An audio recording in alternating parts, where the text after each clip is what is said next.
Well, that's also the beauty of the camera going off. You're having a bad hair day? Turn it off. Well, it's 10 o'clock already, but I know Javon is working really hard to get people in. So I'm just going to start by welcoming everybody. And I guess I need to say Happy New Year because we haven't seen you since last November. Although some of you we did see on our last snack and chat. So some of you did attend that, and we appreciate that so much. So we are so excited to be here. I'm Ginny, and then there's Javon, and Hello. and we've really prepared a very full agenda for you guys today, and I know sometimes that's great. And we hope it will be for you today. There's just so much we want you to know, and we feel like we have so little time to do it.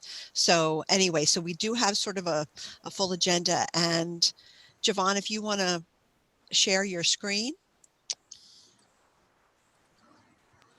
And while she's doing that, I'll just remind you, if you don't mind making sure you're muted, everybody look right now and go, oh, am I muted or am I not muted? And then if you'll mute, because Javon and I like to share this little story. We were presenting to a staff about a month ago, and we were getting towards the end of our presentation, and somebody was unmuted and they said, when is this going to end? So we just don't want you to catch any of those comments that you might be making under your breath. So, but anyway, we thought it was funny. We have a sense of humor about all that. So, okay, so I'm just going to show you our agenda today. And I know I sent it to you as well. But if you're like me, I never remember to print them out. So this is sort of what we're going to be focusing on today. Obviously, we're welcoming you now. We're going to talk about open enrollment. This is great information for you to have. We're going to talk about career and technical education, otherwise known as CTE. We're going to talk about some transitions in math. And for those of you who have a child in elementary, this is going to matter, good information, as well as middle, as well as high school. We're also going to have some e-learning tips for success because we do know there's still some of our students, parents, that you still have students at home with you right now. And we're going to talk about the new Florida best standards, excuse me. And then finally, we're going to have a little update from our superintendent. So as you can see, it's a full agenda. So I am going to move right into our first presentation, and that is going to be with Stephanie Archer. She is one of our directors in Leading and Learning, and she's going to talk about open enrollment and choice. Take it away, Stephanie. Thank you. Good morning, everyone. It's my pleasure to be here just to showcase open enrollment opportunities that all of our families throughout Brevard County can capitalize on. I did send Ginny some general snapshots of the web pages you can access. Basically, Brevard County has 54 programs that we offer. We have 8 schools that have international programs. We have 4 magnet schools and we have 6 choice schools, as well as having the option to complete an application to attend a school maybe that is not necessarily based on your residential address, but for those of you who have young children, might be closer to grandma's to take care of the babies after elementary school gets out, or maybe you just like to be able to have your student closer to your work site so you can zip over to their volleyball games and those type of things, pick up extra school activities. There's all sorts of reasons parents exercise that option. So we have a quick snapshot here that if you go to the district webpage and you go under the parent student portal, everything is in alpha order. Obviously under O, is open enrollment. This will send you to our website so that you can peruse all the options, complete an application. Also, please note that under F, Family Dashboard, which is the first step to completing an app, you can just quickly access your family dashboard for those of you in the know to monitor any applications you have, to complete applications, those type of things. So there's two ways to actually get to the application cycle. Next slide, please. So again, here is the first page of our open enrollment website. And you can see we direct you to the family dashboard because you need to complete an account or create an account. And there are a couple of steps before anybody can do an application. That is parent demographic information, uploading 2 proofs of Brevard County residency because the state of Florida has clear statutes about accessing open enrollment as a resident of the county versus residents outside the county who may also access it but cannot displace BPS students. The third thing you're going to do is associate a student or students, all your children that you want to complete an application. So in that, then once those steps are done in completing your family dashboard, you would be able to submit an application. I want to draw out on the left-hand side just some general information. We really do need to pull down that regional busing piece now that I see that again, because unfortunately we no longer offer that, and I think that's what it says. But you are expected when you do an application to know the terms and conditions of completing that application. If you're buying a new house and you're not sure of the zoned school of attendance because maybe there's been some boundary readjustments or your real estate agent is not familiar, you can type in under what's my zone school, you can type in your address and find out where you should attend. There's general information here.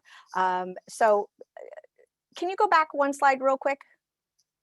Sorry, I want to point out the difference between the two types of applications you would do. The green button is an educational location option, which simply means you want to go to a school other than your zoned school of attendance. So you're just looking for a locational change. The purple button is the Educational Program Opportunities, or EPO, which means you want to tie your application to a program specific at a school, whether it be career and technical education, which you'll hear from Rachel after me about all the wonderful programs we have out there, academies, international, Cambridge, or IB, or magnets, etc. That would require an educational program opportunity application. And next slide.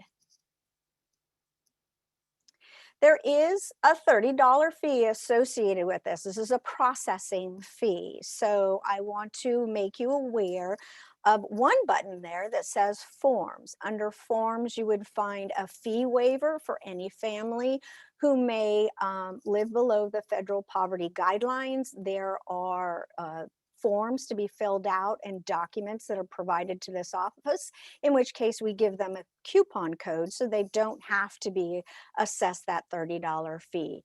Also under forms is the form for any of our active duty military that may be coming into the area that is confirmed by Patrick Air Force Base liaison Susan Clark. And that allows people to do, military families, to do an application that is not in sync with our cycles or our open enrollment windows. Being a military brat myself, it was not unheard of that we packed up and moved throughout the school year. So this is a great opportunity. We do have a compact with the military. The just moved application, the yellow button, applies to parents who perhaps I was in the Titusville High district when my daughter started school there, but sometime during the year, I moved to the astronaut district, and I simply want my child to remain a Titusville Terrier. I would complete that just moved application to remain associated with my school of origin. The Just Move does not apply to newcomers to Brevard County, does not allow me to exercise an application throughout the school year. It is specifically just so that I can have continuity of education from where I started. All of these processes, excuse me, before I forget to mention, parents have to be able to transport their children to and from the schools. The blue button shows you our timelines. Our timelines for our choice, there are 6 choice schools: Edgewood, West Shore, Freedom 7, Stevenson, West Melbourne School of Science, and Southlake. Their renewals begin in October. New applications for those 6 schools run from November to December. In January, we open our processes for all secondary choices, 7 through 12, both EPO and ELO. And then in late April or beginning of 1st of May, depends on the calendar, we open our processes for our elementary schools, which is predominantly ELOs. So though that's the timeline, it is all available there.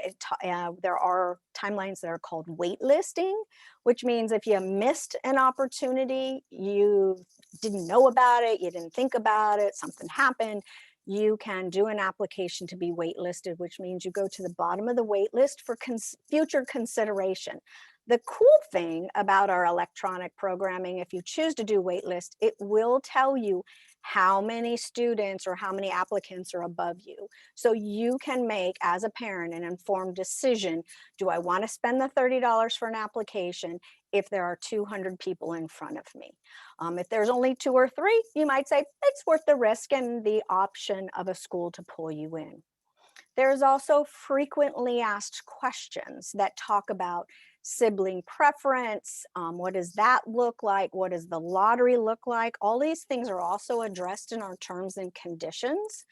But we tried to pull out the most prevalent questions that our families have when going through any of our open enrollment processes. And of course, you can contact my office at extension 11395, and any one of the 3 of us are very adept at answering our questions or guiding you, because at times this could be very overwhelming because the options are amazing. And I know that I'm going to touch on a couple of things that just flitted into my head.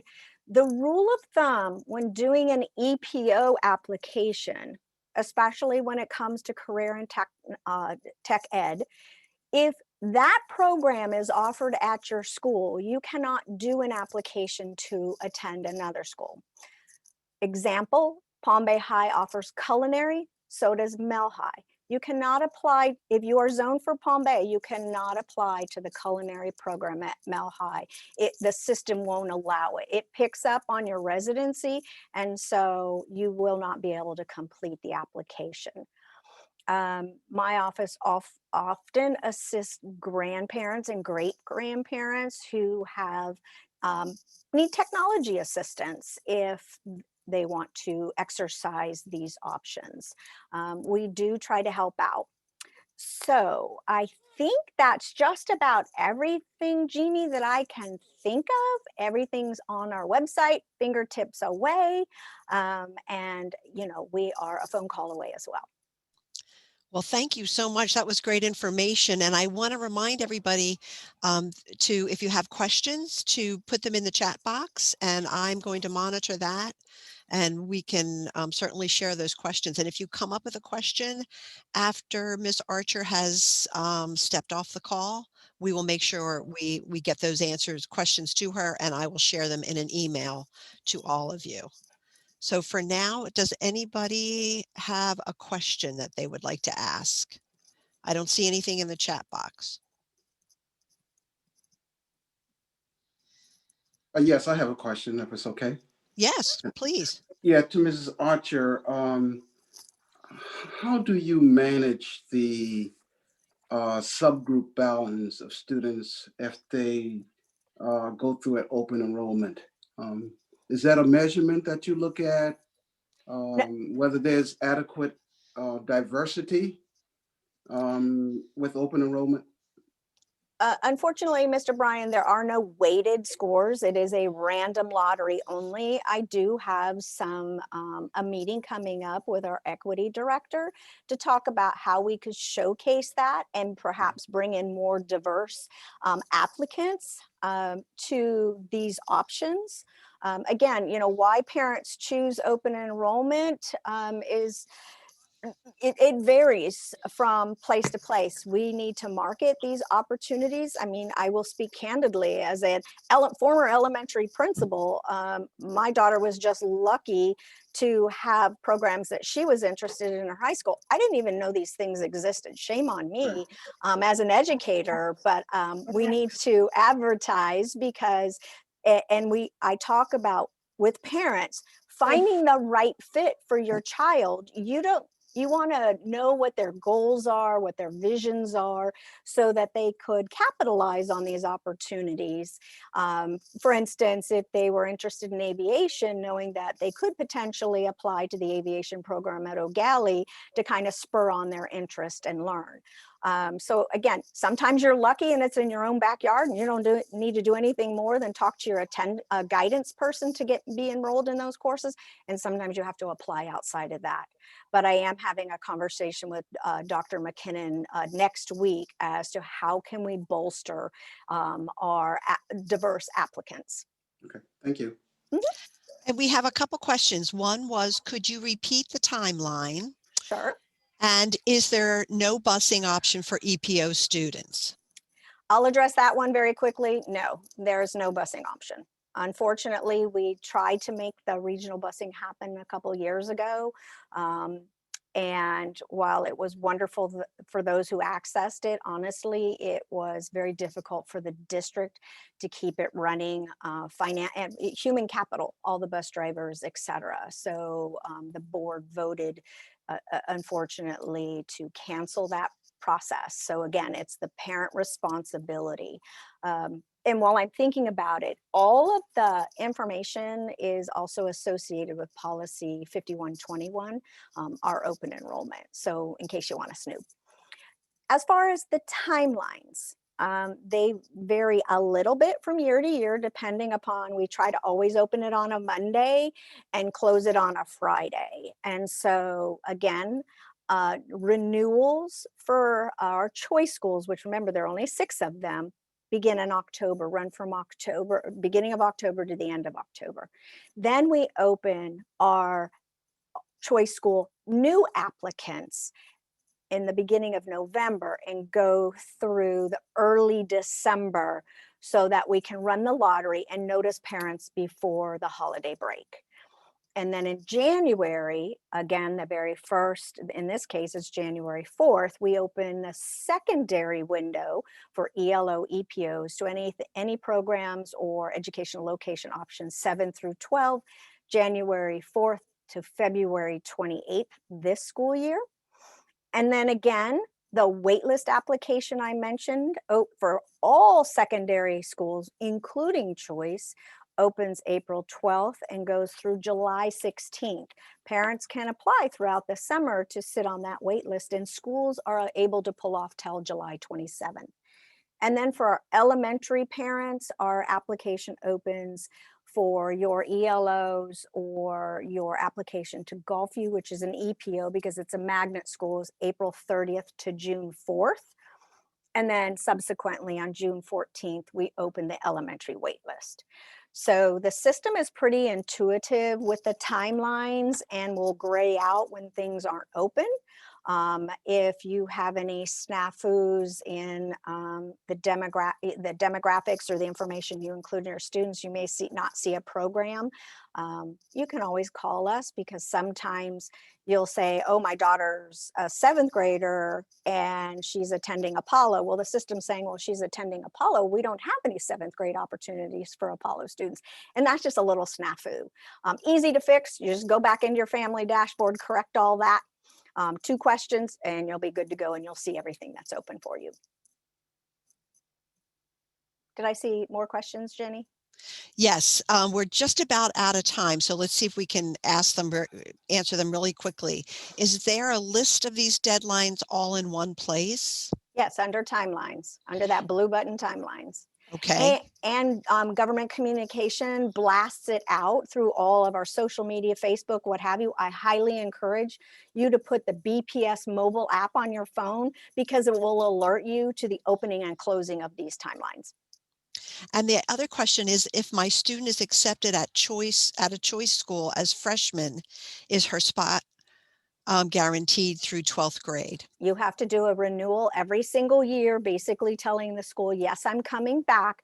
And as long as there's not a policy 5121 violation, that means behavioral issues, lack of academic effort, or attendance issues, there should be no question of your return. Okay, great.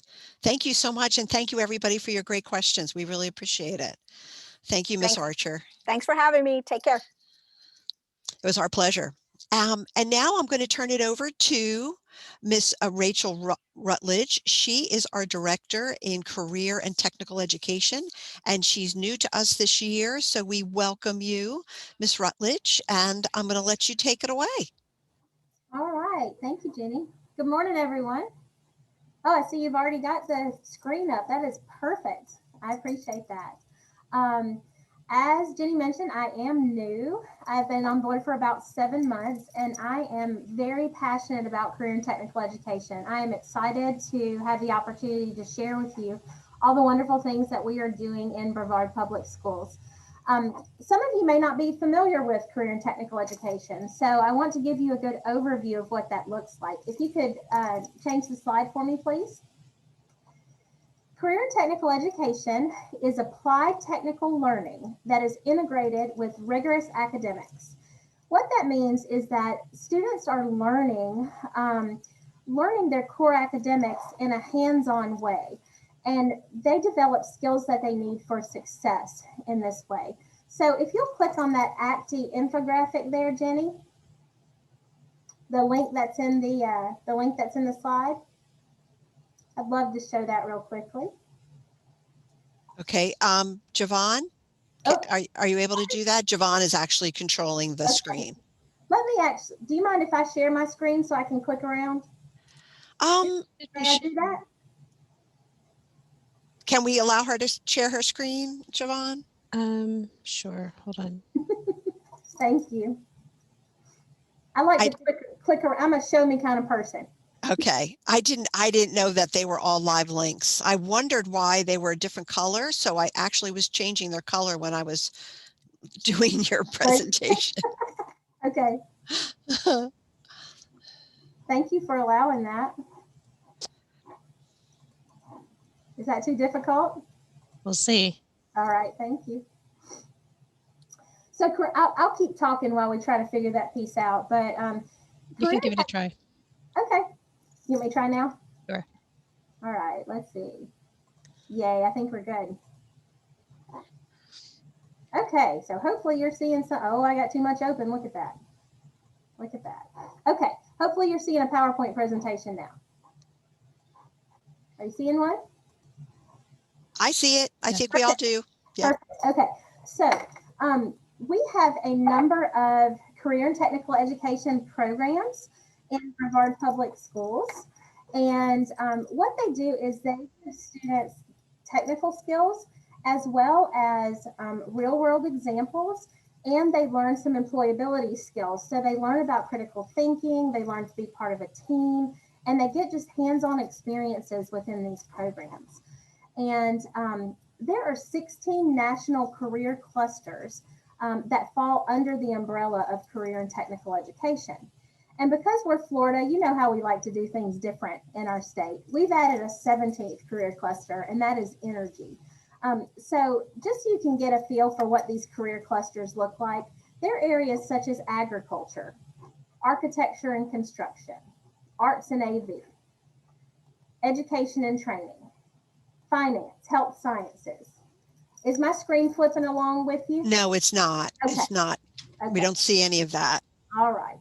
Well, I probably picked the wrong screen share there.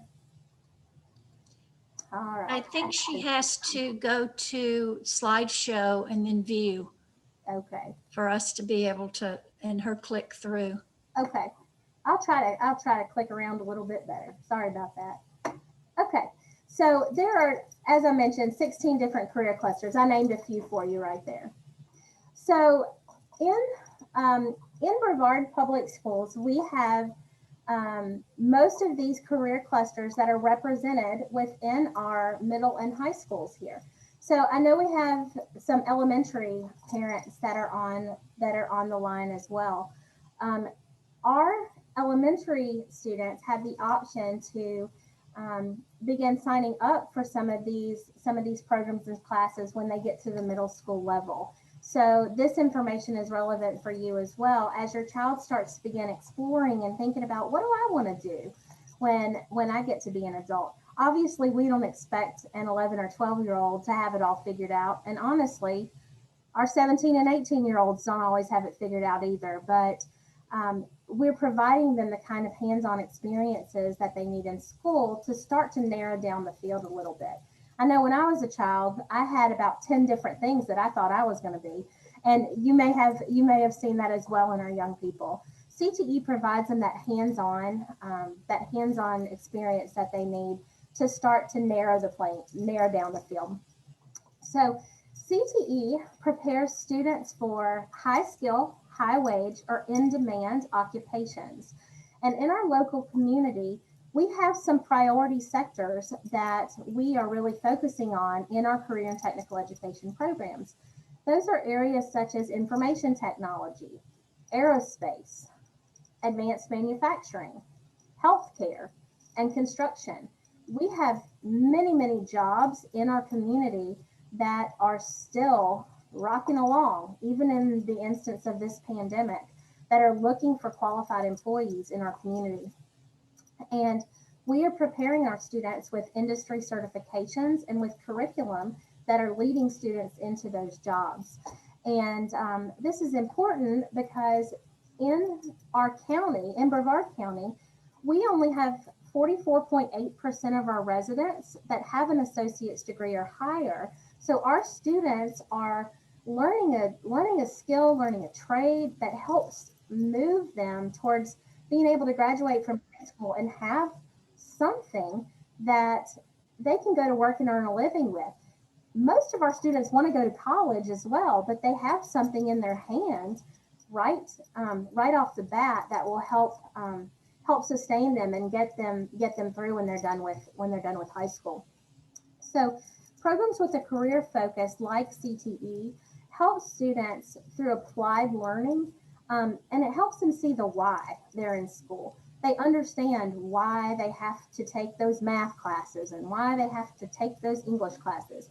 They're reading technical instructions to put something together, or they are having to measure before they cut, so they can put together the wall of a house.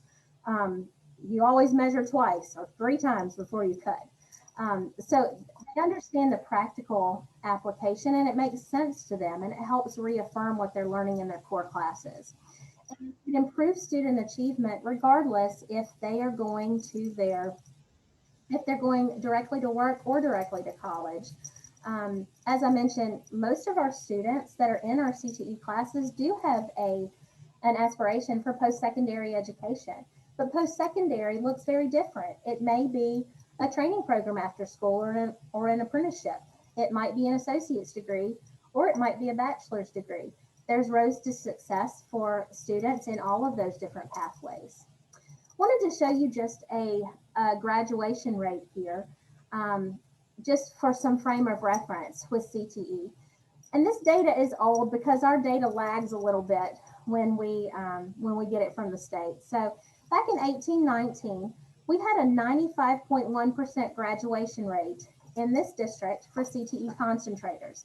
What that means is that if a student took 3 classes in a single program of study in CTE, we graduated 95.1% of our students.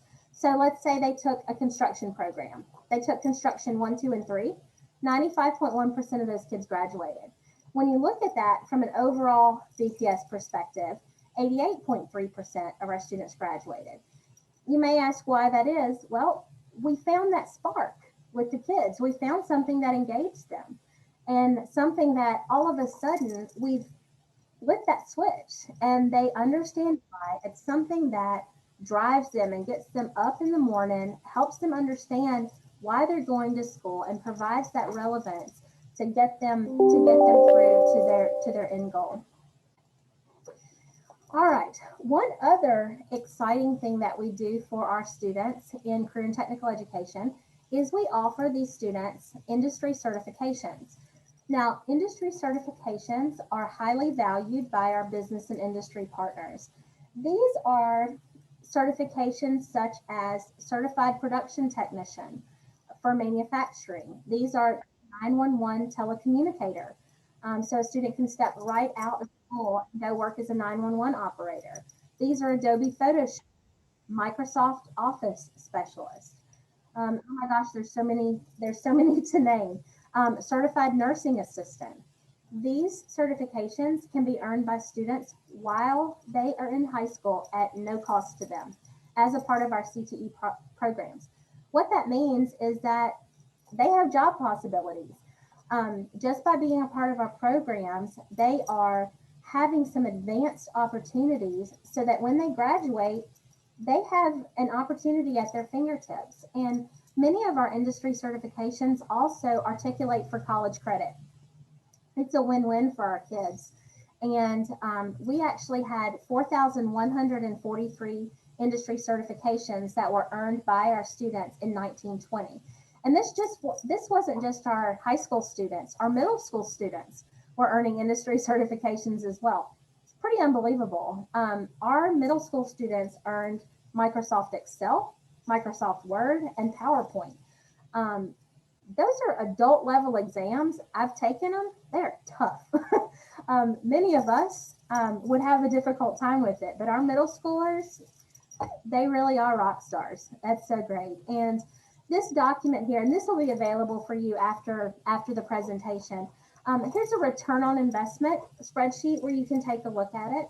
If you actually take a look at the industry certifications and consider how much the assessment cost, plus how much it would take you to get prepared for it, plus the cost of the college credit, the credits it would take you, there's a huge cost savings that you get by your students taking these industry certs while they're in school. So we're really proud of our students for having this opportunity. Our students do really well. Specifically for middle school, we have other options for them to showcase their knowledge and ability. These are called digital tools. And we are exploring the possibility of allowing our elementary kids to have some opportunities for this as well. So I'm really excited about that. We're not there yet, so stay tuned. But digital tools show their knowledge in areas such as using spreadsheets or learning a little bit about gaming or programming or cybersecurity, how to communicate. And they get a little certificate that shows their knowledge. These aren't necessarily those big industry credentials that our high schoolers earn, but it is something that still shows that they have a level of knowledge about technology that shows that they've accomplished something and gives them confidence to move into some of those upper level certifications. So I wanted to show you what our opportunities are in our middle and high schools in the district. Every one of our middle and high schools has career and technical education. So that's pretty exciting. So I know that Stephanie Archer was talking about choice. We have a wide array of opportunities throughout the district, which is really exciting because even though transportation is not provided, let's say a child has an interest in construction. Although construction might not be offered at your zone school, chances are that there's a similar program that is offered at your zone school. So while it might not be that specific program, there's still one that has a hands-on component to it that would still meet that need. There might be an automotive program. There might be an HVAC program, outboard marine, aviation. So that kid that has a niche, wants to work with his or her hands, that need is still going to be met, and we can get them plugged in and they'll learn some of that same skill set. Because a lot of children don't know exactly what field they want to go to. They just know they enjoy working with their hands and want to go into something, a field like that. So there are opportunities there. Okay, so I'm going to click on this link and wanted to show you, these are our opportunities 2020-21. We have 42 unique high school programs within our public school systems. So when you get this link, when you get this PowerPoint, you'll be able to take a look at these. Across the top of this brochure, we have our high schools, and across the left-hand side, you have our high school programs. As I mentioned, they range from accounting, we have engineering, automotive, criminal justice, early childhood, machining, cybersecurity, nursing assistant, web development, welding. We have so many different types of opportunities for our students, and these are open to all students, which is really exciting. So as your child expresses an interest, you can start helping them set the stage for getting where they need to go, helping them understand the importance of those science classes, those math classes, those English classes to get towards a career field that interests them, and set the stage for where, which kind of program they might like to go into, having conversations with them about opportunities when they get to high school. Looking at our middle school offerings, we also have a document that shows, hopefully it's going to open, our middle school course offerings. Now, middle school doesn't have the full programs like our high schools do, but we do still have exploratory options here. So students are learning about fashion or information technology. They're learning about culinary arts or coding, engineering, robotics, construction, forensics. They have these types of opportunities at their school as well. So these are just a matter of talking with your school counselors and saying, my child would like to explore a career in technical education. They enjoy working with their hands. We'd like to get them plugged into one of these classes and see what it's all about. And so they have a chance to earn those digital tools. There may be some industry certifications that they can plug into. So wanted you to have these resources at your fingertips.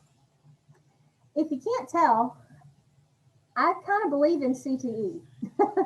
I see that there really are just a ton of options for our students in CTE, because it does engage them in their learning. And through the curriculum and the programs that we offer in our, by design, in our career pathways, and also through our student organizations such as Skills USA or HOSA, which is our health student organization, students can get engaged and feel like they're a part of something bigger and be connected with others and with their teachers throughout the course of their education.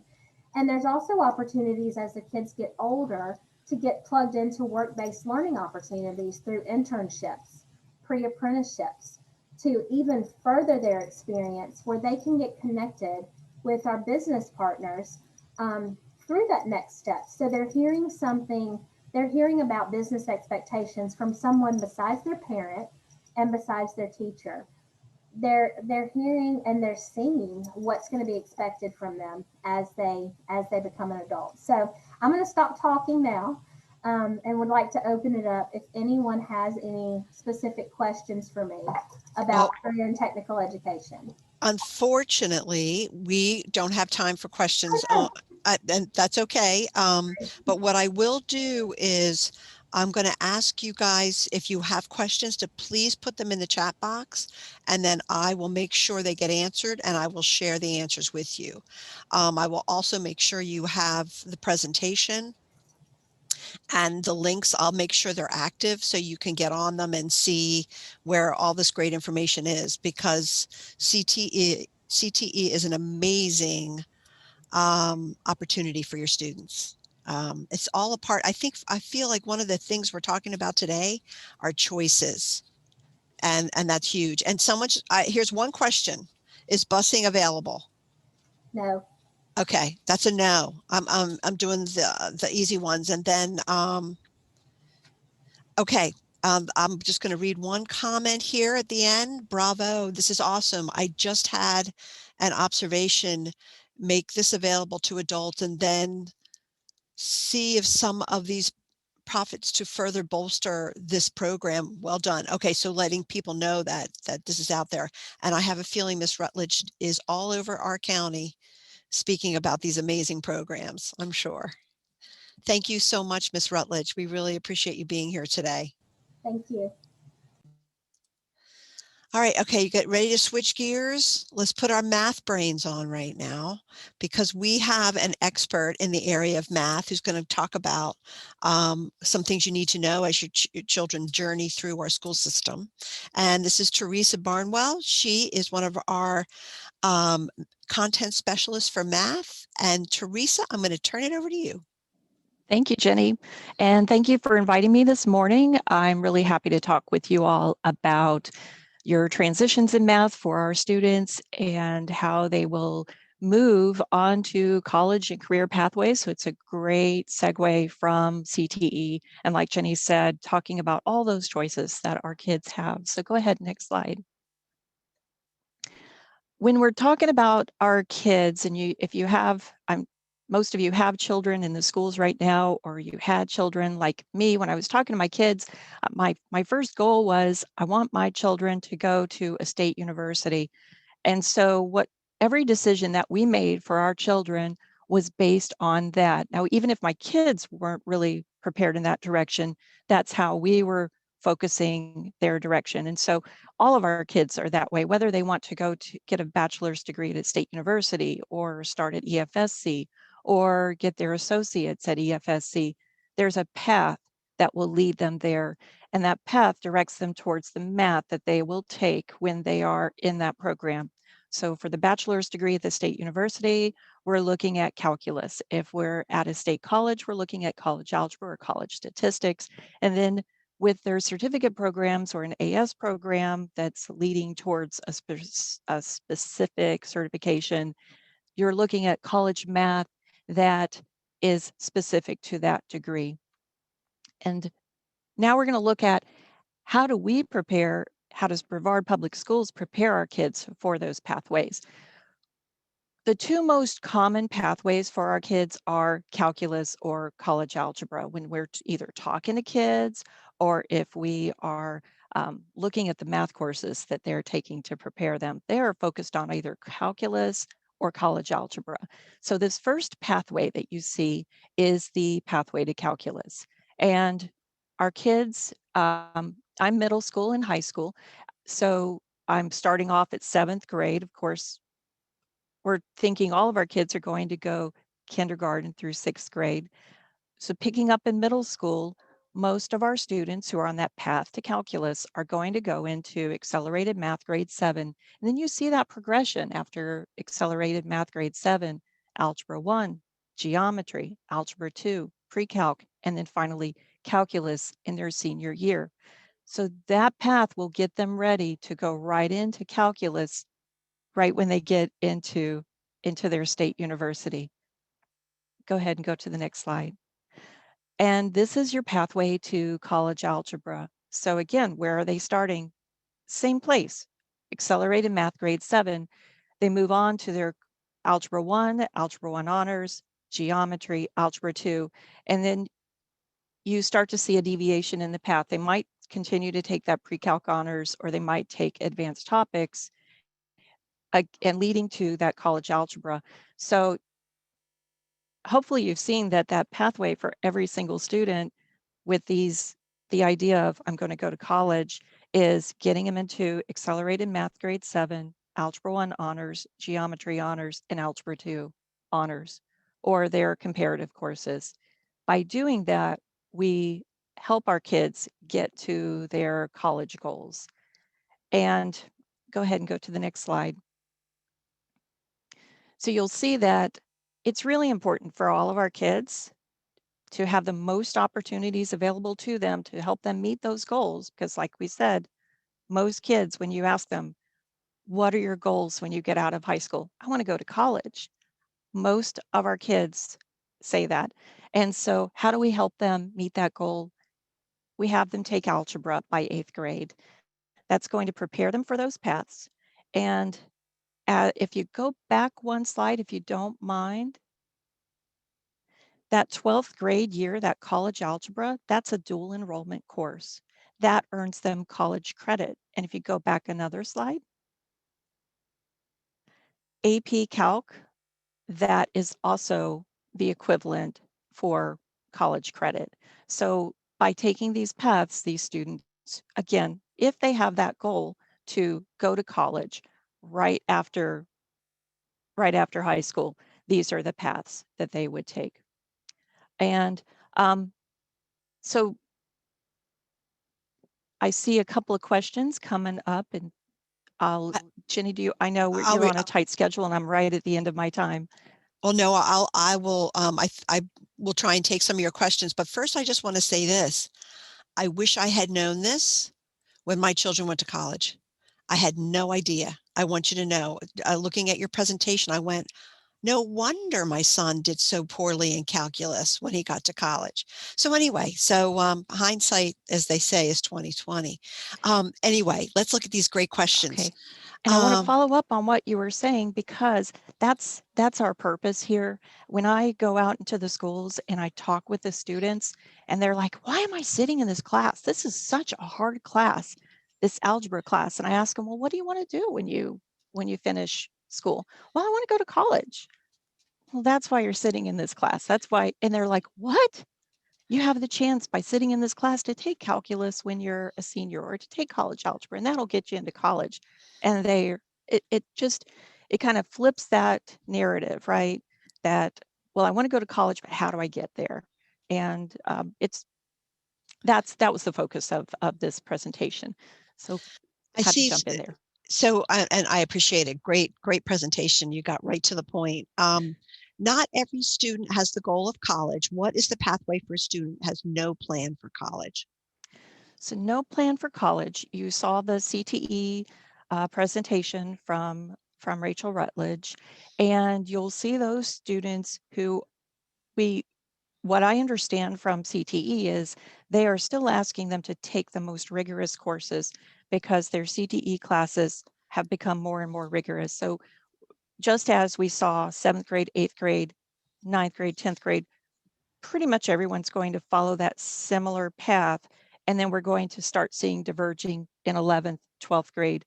They might go into perhaps a financial literacy class, or they might take a statistics. So at that point, I didn't show you all of the pathways because frankly, we probably have 14 or 15, but these are the most common.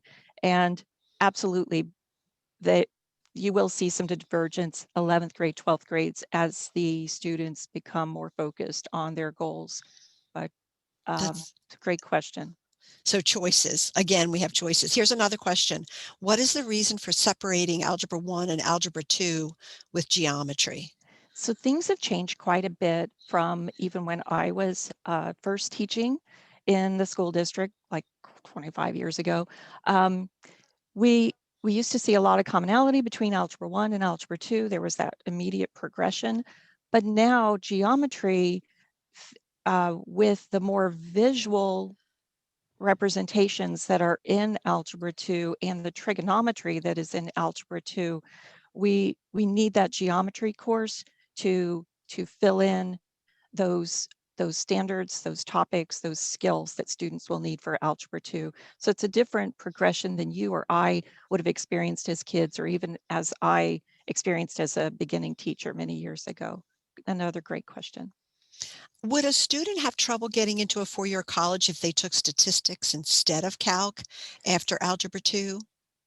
So what we understand from college admissions people, and this is not my area of expertise, but I have talked with them and I've done the research on the expectations. It's a very competitive environment to get into one of our state universities. High GPA, very rigorous courses. A lot of our students take the path to go to EFSC for their first 2 years, and then they are a transfer student into the state university after that. So if they are, that's why we have that EFSC path with college algebra or college statistics. And again, I didn't include that because let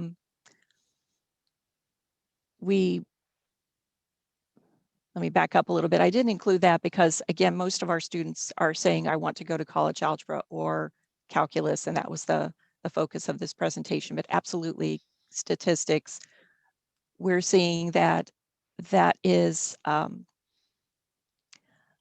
recent development in meeting the criteria for graduation from a four-year university, that you do not have to take college algebra. You can take college statistics and another math course. So another great question. Great. This was great. And I'm just going to add that one of our other amazing content specialists made a comment: math courses are crucial for vocational pathways as well. And that's true. So I guess we need math all the way through. I think I captured most of the questions. One last, if a student wants to go to college, does she have to take calc? I think in her senior year, if she's taken every other math class on her list. So do they have to take the calc? Again, it depends on what university they are planning on going to. We strongly encourage kids to take math their senior year because you need to keep those skills intact. And so I would advise you to if once you get to 10th grade is critical.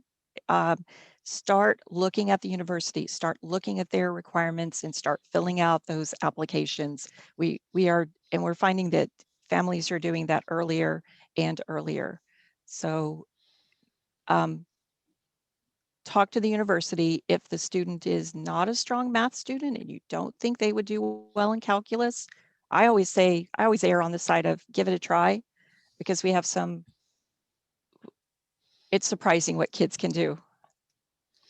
And that I know, Melissa, you wanted your question answered. If they take algebra in 7th grade, geometry, okay, yes, they receive high school credits for both of those. So absolutely, kids can start algebra in 7th grade. That's a super advanced kid, and it's not necessary for them to start in 7th grade, but if they are willing and able and ready to put in the hard work, and they are one of those kids who math just speaks to them. I love those kids, but I love all kids.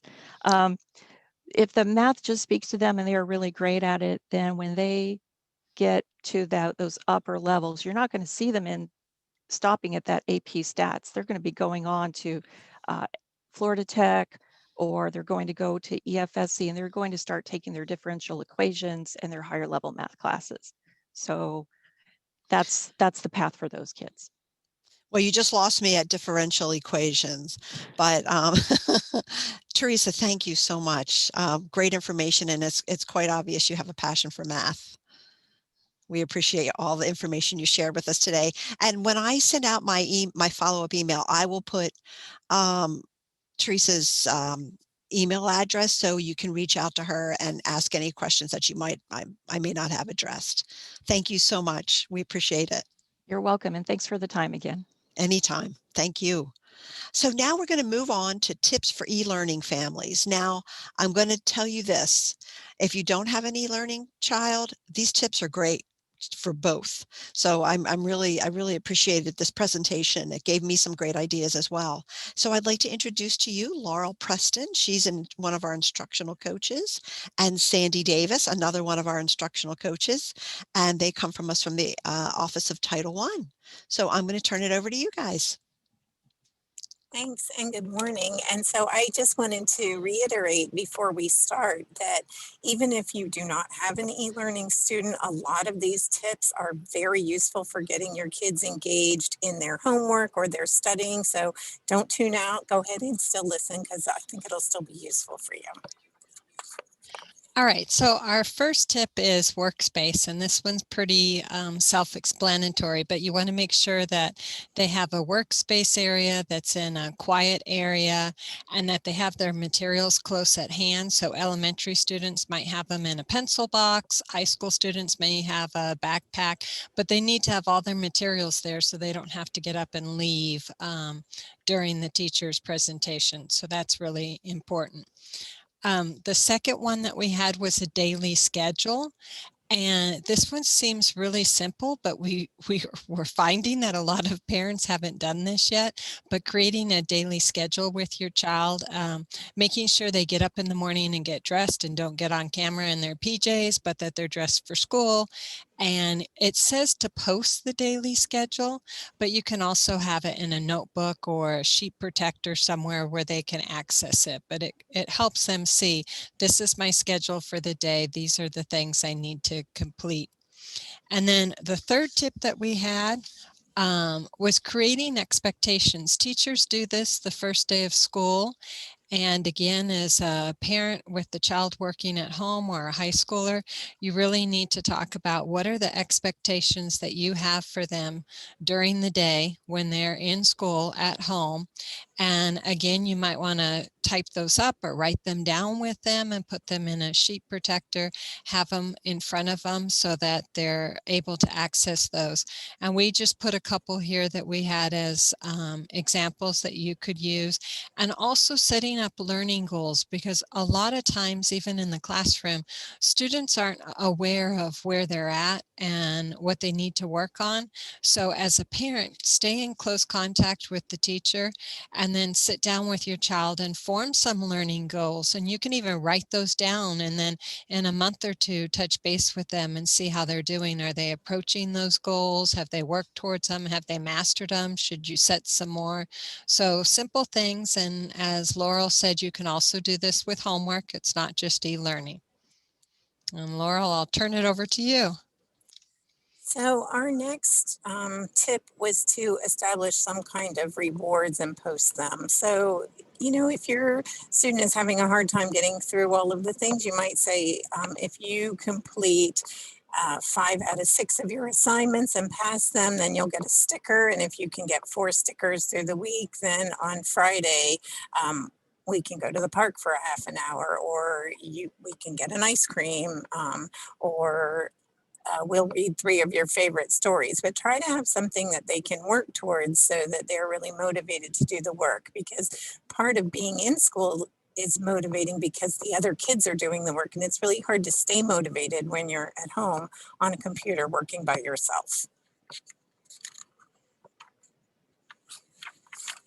I think this one is so important, is to be able to give choice and control to the kids as much as humanly possible. So they are not going to have choice over everything, but if when they have recess time, if you can give them some opportunities that they have choice over what their recess is. I gave this website, it was Go Noodle, where the kids can dance and they get to pick their own Go Noodle for the day, or maybe they want to do yoga, or maybe they want to do calisthenics, or maybe they want to go outside and play. But give them 4 or 5 options, because so much of their day now is not up to their own choice. They have to stay in and they don't get to do things that they want to because of COVID and safety. And so any kind of choice and control that we can give them will get them more engaged in their work.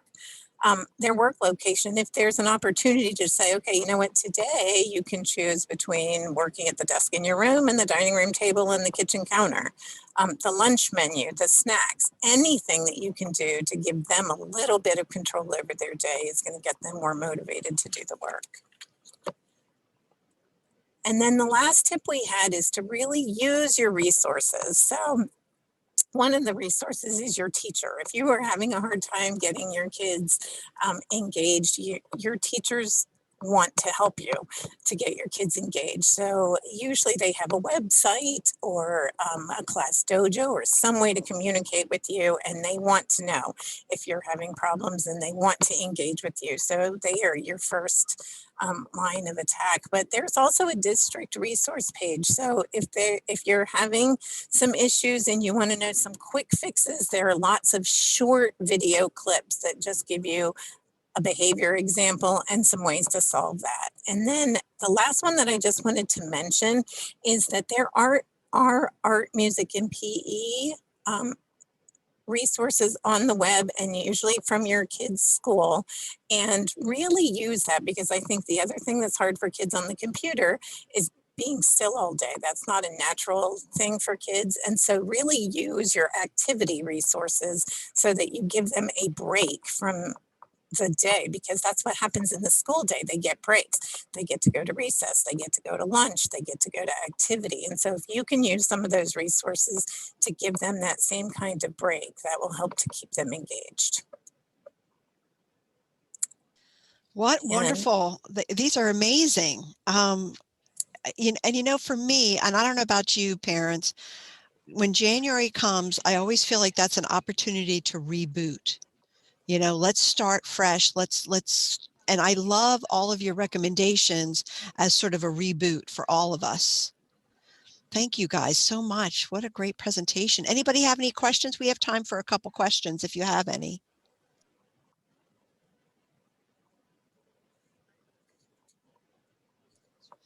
Yes, they did cover it so well that I could understand you not having any questions.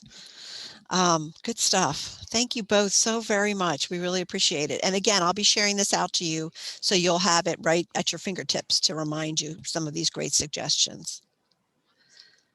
Thank you. Very informative was one of our comments. So now we're going to shift gears. One question. Oh, okay. Go right ahead, Rachel. I'm sorry. Go ahead. What if communication with the teacher is lacking? So if you're having challenges communicating with your teacher, how can you improve on that? Good question. That is a good question. And I think if you know their preferred kind of communication, mostly teachers really do want to reach out to you, but they usually have a preferred way to communicate.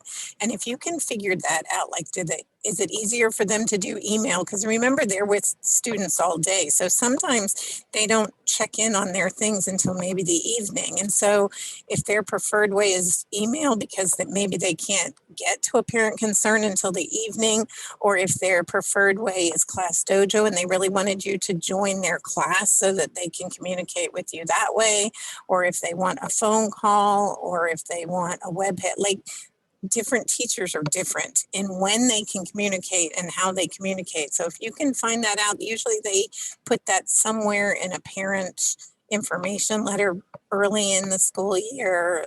That's the best thing, because like I said, different teachers want to communicate in different ways, but they almost all want to communicate.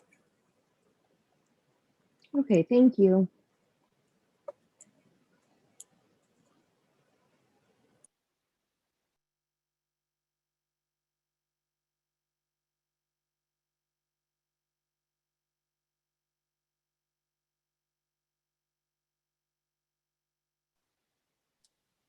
Jenny, were there more questions?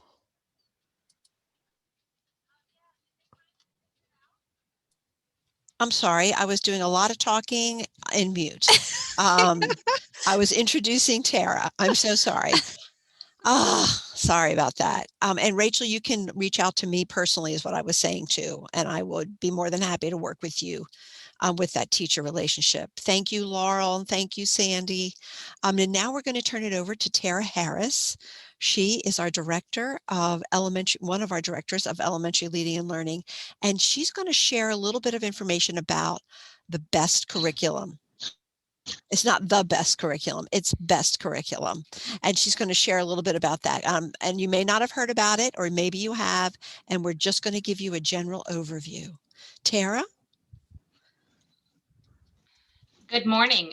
First off, I want to thank you for engaging with us this morning because I know you have probably a million and one things you could be doing, but investing in your family's education is what I would say is the most important work. So I know you've taken time and I appreciate that. As Jenny said, we are going to be rolling out new academic standards for both reading and math.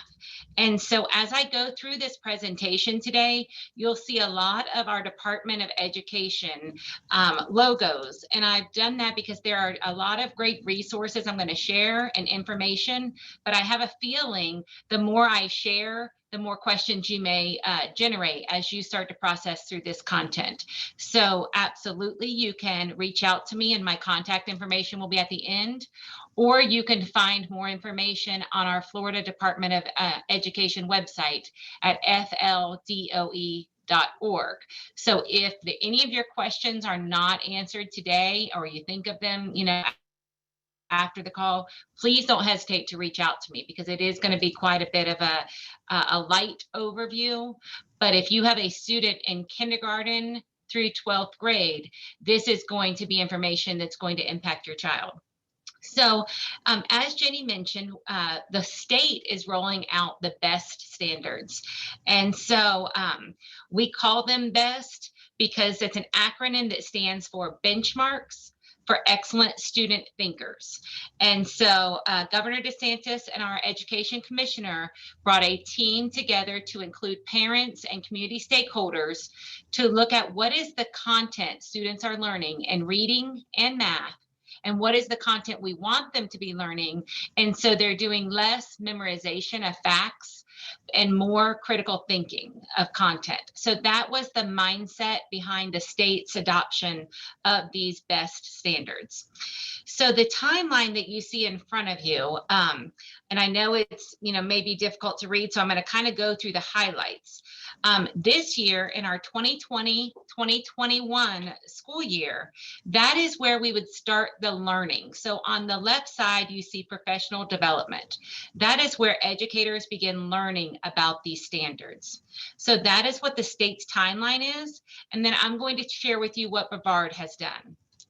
In June of 2020, Brevard brought in teacher experts that are teaching reading, again, grades kindergarten through 12th.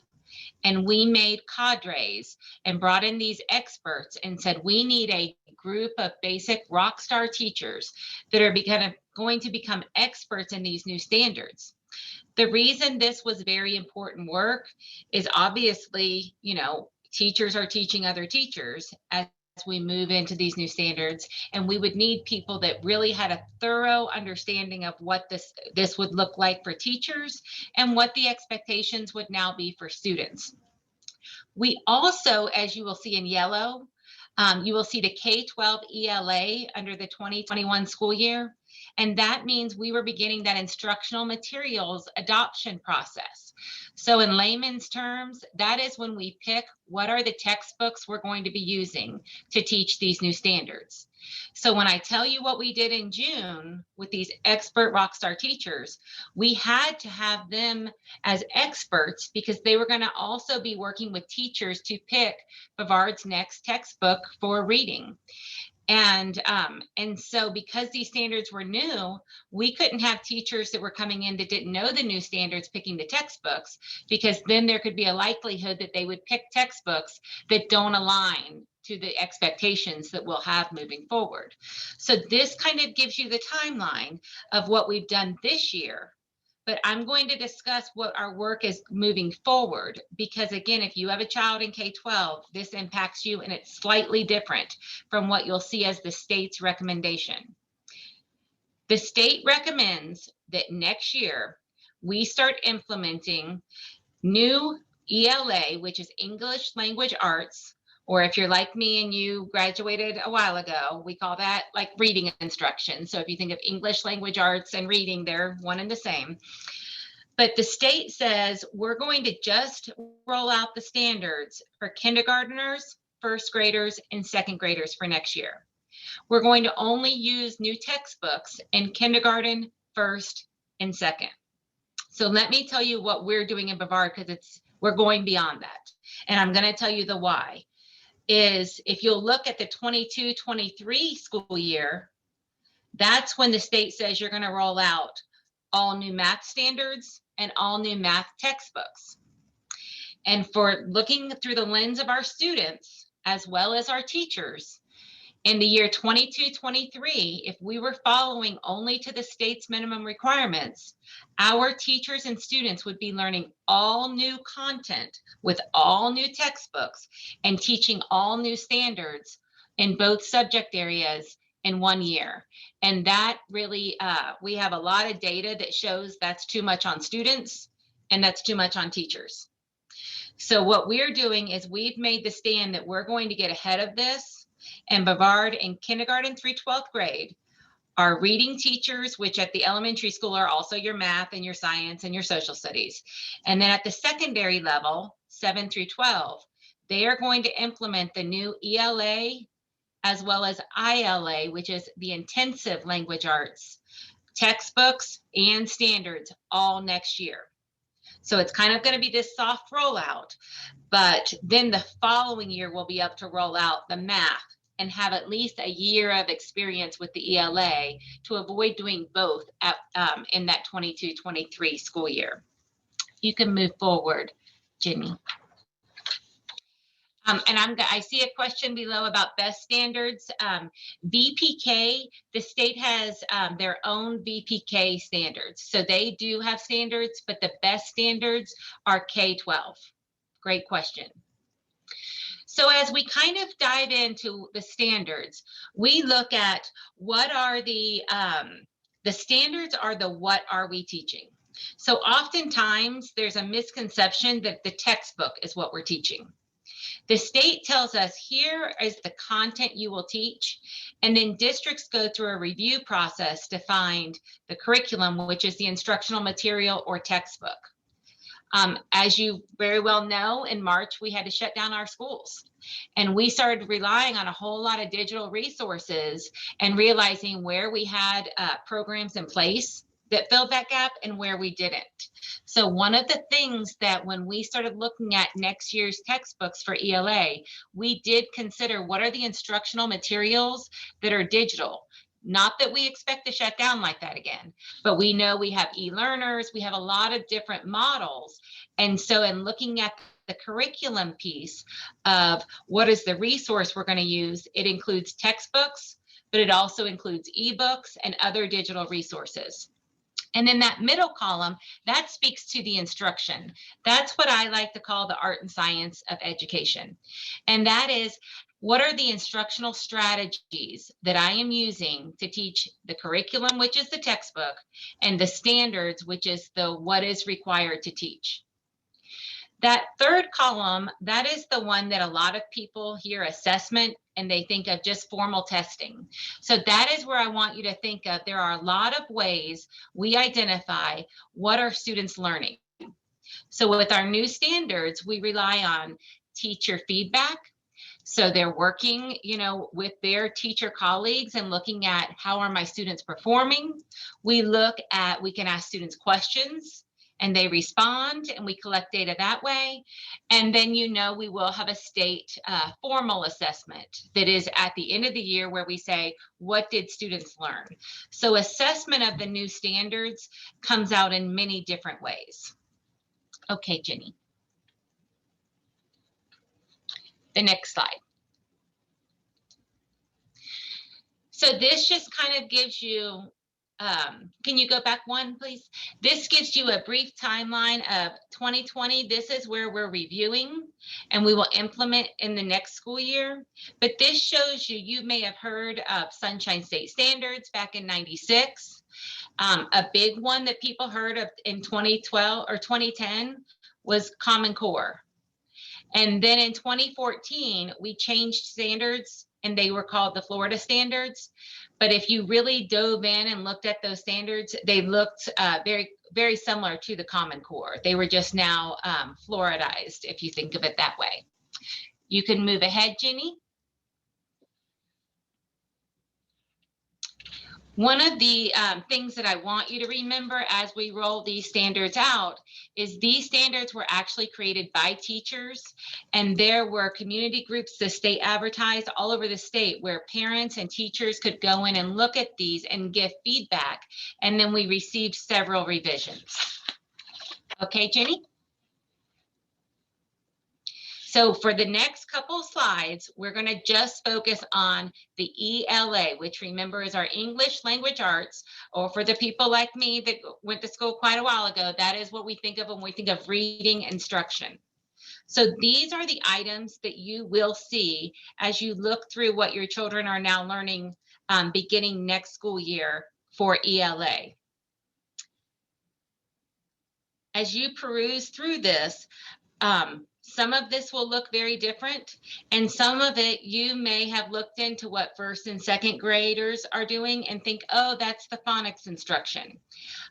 If you were learning in like 1985, you experienced there was a time where we did heavy phonics instruction, and then there was a flip where we used we'd read stories, and there may not be that explicit decoding where we learned letter sounds and blends, those early phonics skills. That is a heavy piece of our new best standards in the primary grades. You can go ahead, Jenny.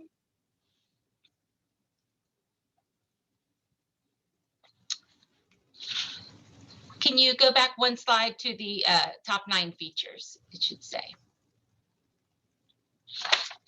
Okay.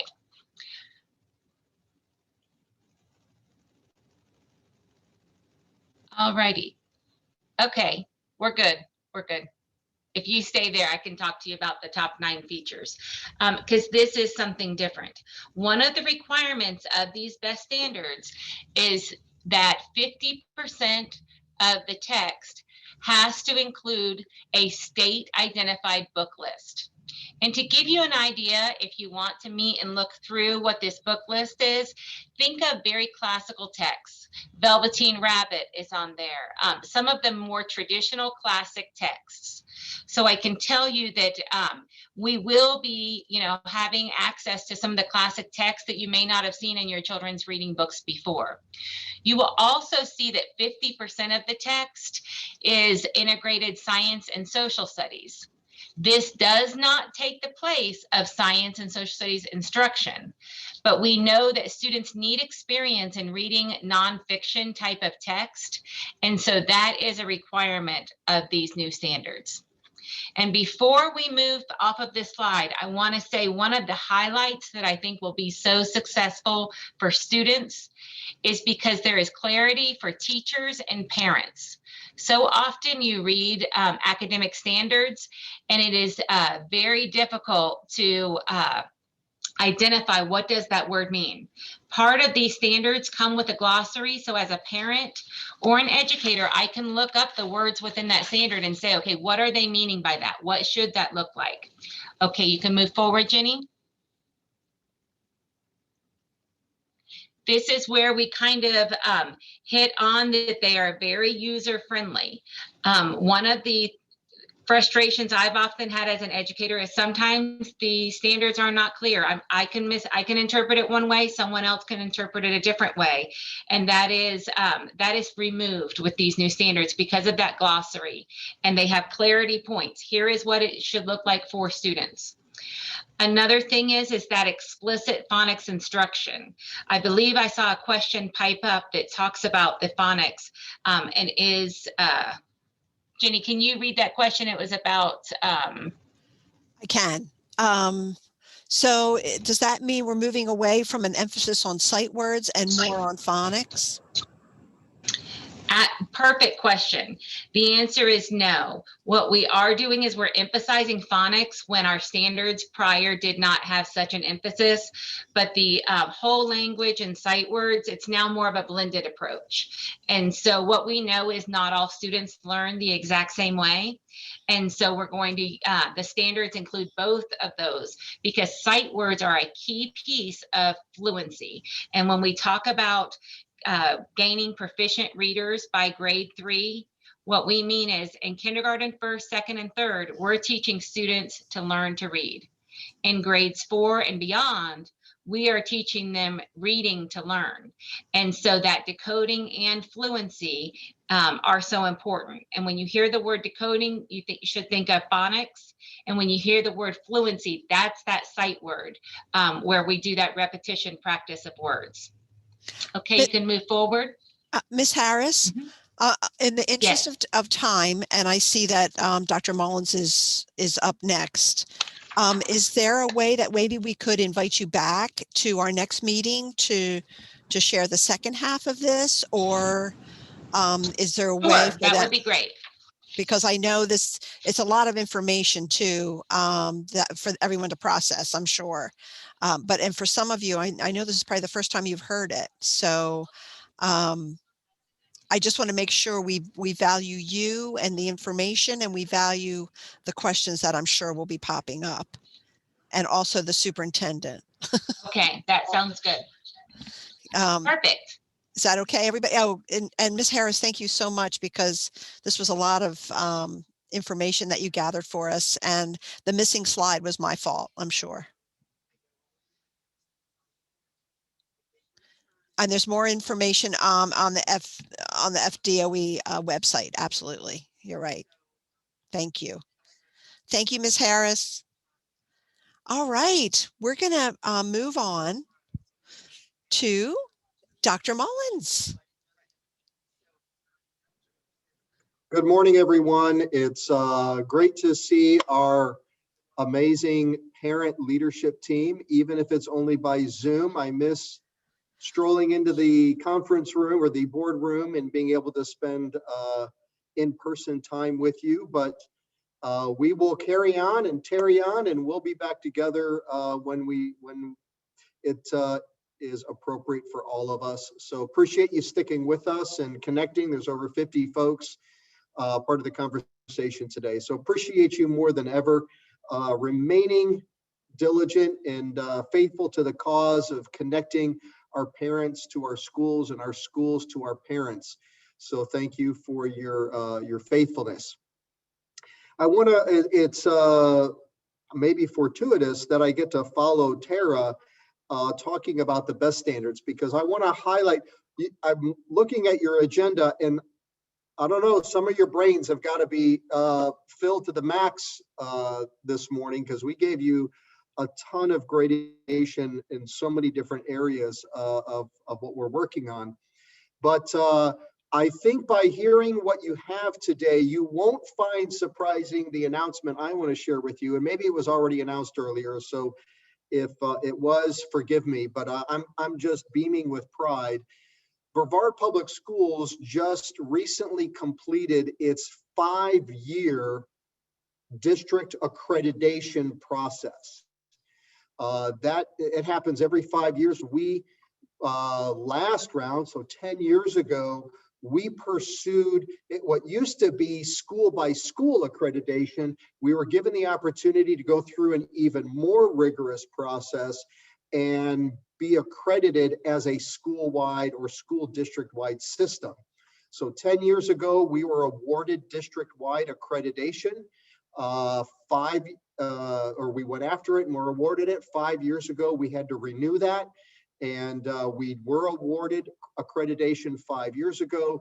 And so we were up for our 5-year review again.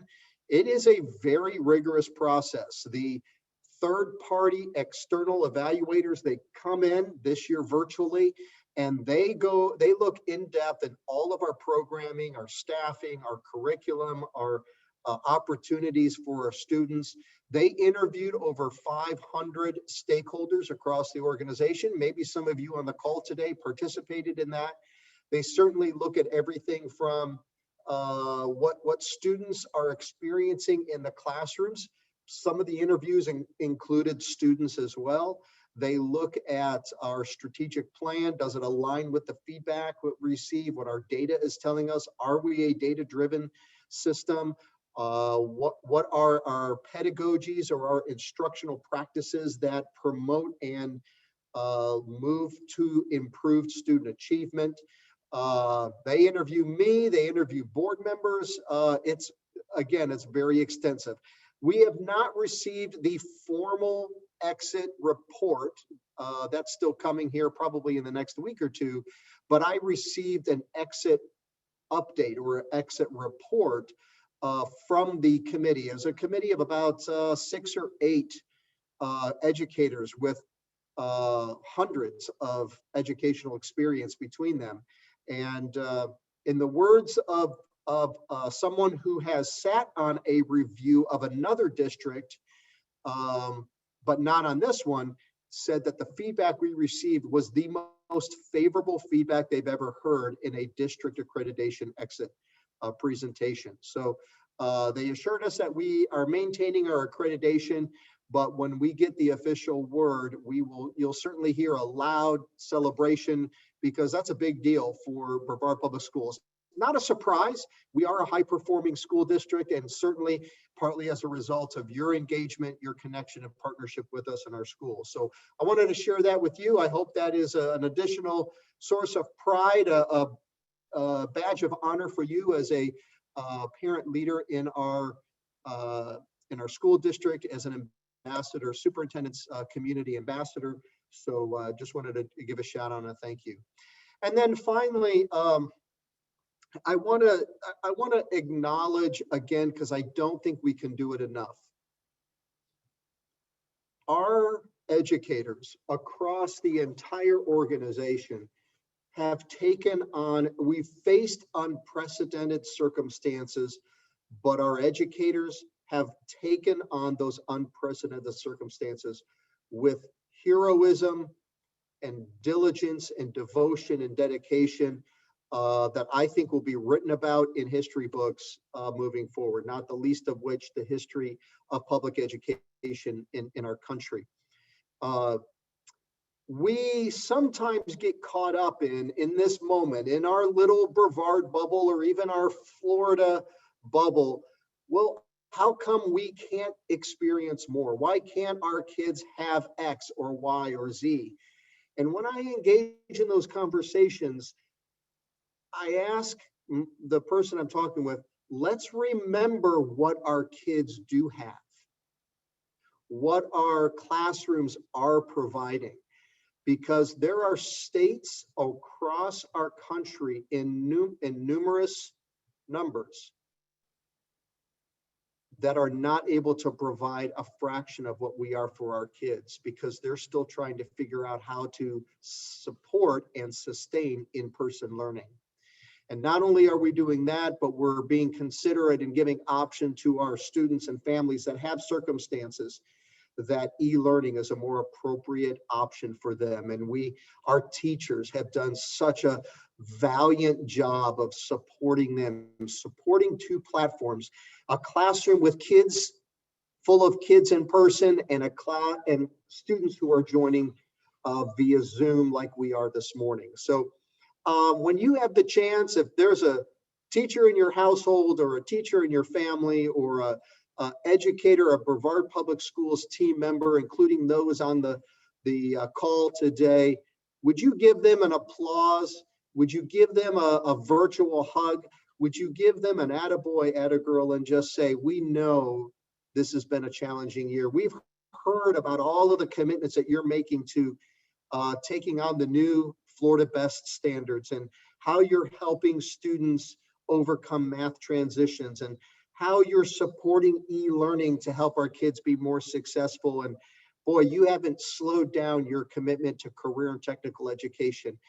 As our ambassadors to the community and to our employees, would you take the moment, and if you have the extra moment, even a card, just a simple little thank you card, a handwritten note, has such a powerful message, and send that off to one of those folks that you know are serving our kids in so many different capacities. So thank you for being amazing partners, for staying engaged with us even through this distanced experience, and being true champions, ambassadors for Brevard Public Schools. You are part of what contributed to us continuing in our accreditation by the review committee as we move forward to ensure we give the best education we can to our kids. So thank you. Jenny, I turn it back over to you. Thank you so much, Dr. Mullins. We appreciate you stopping by with your very busy schedule. We know that you don't have a whole lot of time, but we appreciate the time you take with us very much. Absolutely. Time well worth it. Thank you.